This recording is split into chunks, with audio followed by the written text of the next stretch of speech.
तो दोस्तों 103 एपिसोड का नेक्स्ट पार्ट है, प्ले कर हाँ यार, प्ले कर। नहीं, ये तुम्हारे पिता है और तुम इनकी सबसे प्रिय पुत्र।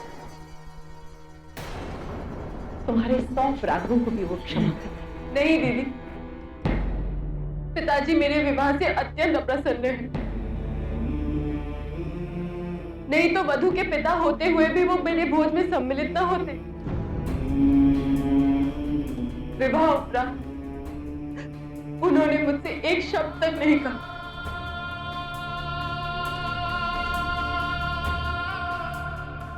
नहीं सती, मैं तुमसे रुष्ट नहीं हूं।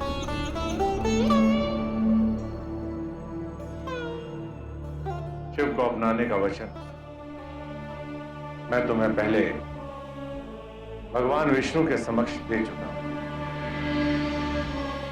परंतु इस भोज में सम्मिलित ना होने का कारण मेरे और शिव के बीच विचारधारा और संस्कारों का परस्पर विरोध है। मैं नहीं चाहता था कि ऐसे समारोह में मेरी उपस्थिति किसी मतभेद की स्थिति पैदा करे,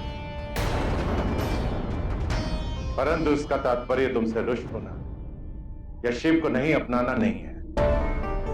तुम ऐसे विचार अपने मन से निकाल दो। ये सत्य है कि तुम्हारा विवाह मेरी इच्छा से नहीं हुआ, परंतु तुम्हारी विदाई भव्य और उत्कृष्ट ढंग से हो और मेरी इच्छा अनुरूप हो, इसमें कोई भी कमी नहीं रखी है। प्रभु, आप तो सदैव वैराग्य का प्रतीक माने जाते रहे हैं, परंतु अब विवाह के उपरांत आपका इस तरह गृहस्थ आश्रम में प्रवेश करना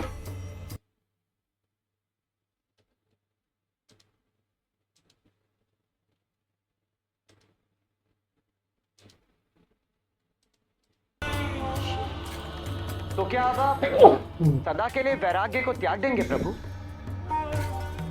नहीं ऋषि कश्यप, कदापि नहीं। विवाह सृष्टि के उद्धार के लिए और सांसारिक क्रम के निरंतर चलते रहने के लिए अनिवार्य है, और यही कारण है कि मैंने ये विवाह स्वीकार किया है। अब रहा प्रश्न वैराग्य का,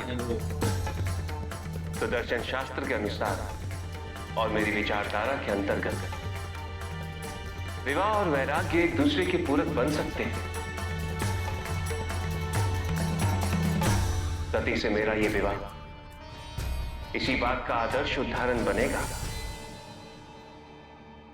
ये कैसे संभव है महादेव?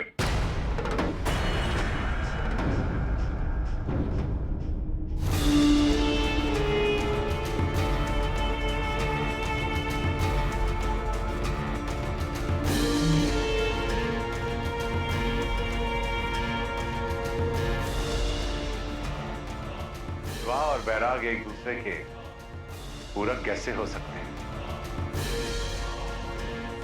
विवाह प्रवृत्ति धर्म का प्रतीक है, जिसके द्वारा परिवार की स्थापना होती है, और परिवार की स्थापना से ही उत्पन्न होती है सांसारिक मोहमाया और इच्छाएं।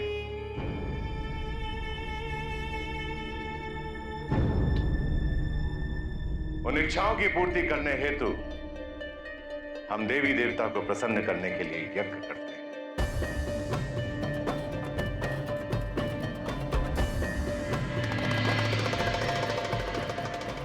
और इसी कारण कर्तव्य, नियम, विधि विधान ये सब अनिवार्य हो जाता है।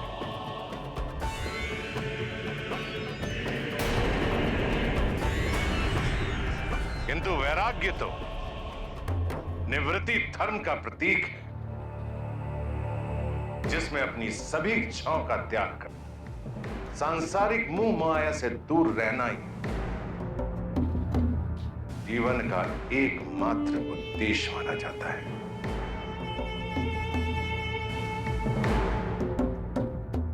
जहां ना कर्तव्य महत्व रखता है, ना उसका विधि विधान और ना ही नियम से कोई सरोकार है।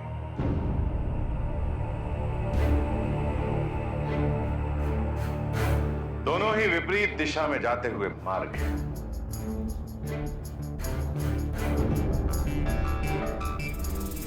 दोनों का लक्ष्य उतना ही भिन्न है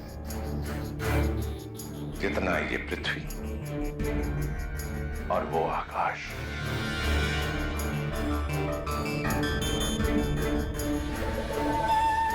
भला दोनों का मिलन कैसे संभव है महादेव?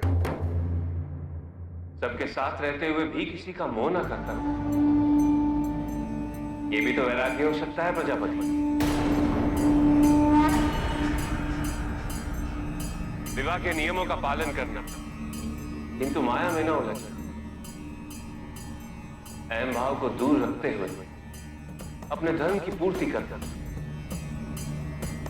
ये वैराग्य के रूप ही तो है।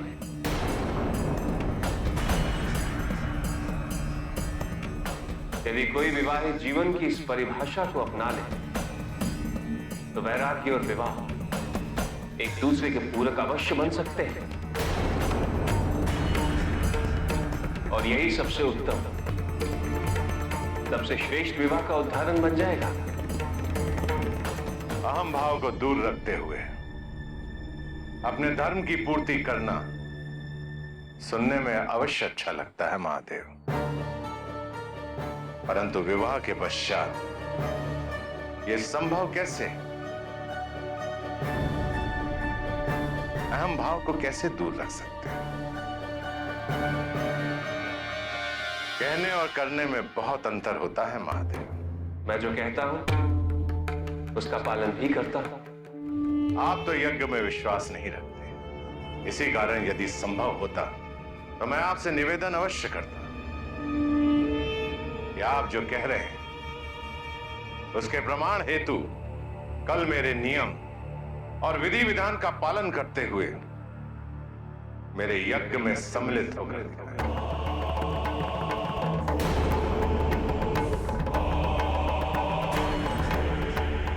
मुझे ही नहीं, इन सबको भी विश्वास हो जाता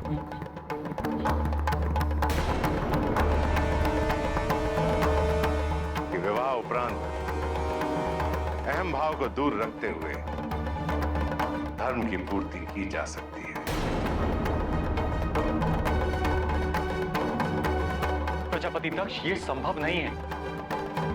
कल प्रातः महादेव देवी सती के साथ कैलाश की ओर प्रस्थान कर रहे हैं और आपका यज्ञ तो उसके पश्चात ही आरंभ होगा। नहीं ऋषि अत्रि, यदि मेरे इस यज्ञ में सम्मिलित होने से इनकी किसी शंका का निदान होता है तो क्यों नहीं, ये तो मेरा सौभाग्य होगा। अब मैं यज्ञ उपरांत ही यहां से प्रस्थान करूंगा।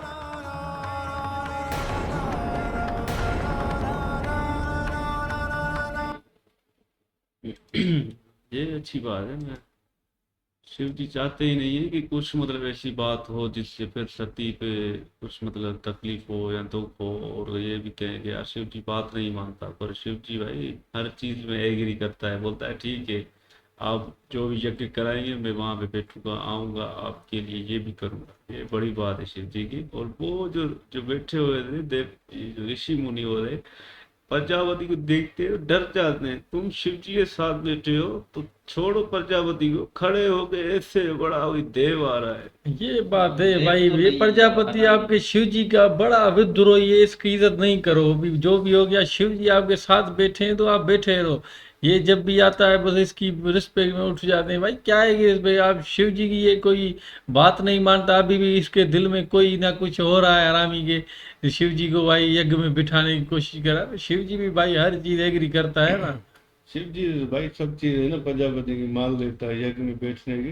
बाकी प्रजापति है ना अपनी बाप की रिस्पेक्ट नहीं करता, भगवान विष्णु की रिस्पेक्ट नहीं करता है ना, उसकी हम क्यों करिए दल्ला हम बोलेंगे उसको, क्यों वो अपने बाप की रिस्पेक्ट नहीं करता। ये सारे ऋषि मुनि ना उठे भी नहीं, बैठे रहे, सामने शिव जी बैठे हुए ना बस बैठे रहे।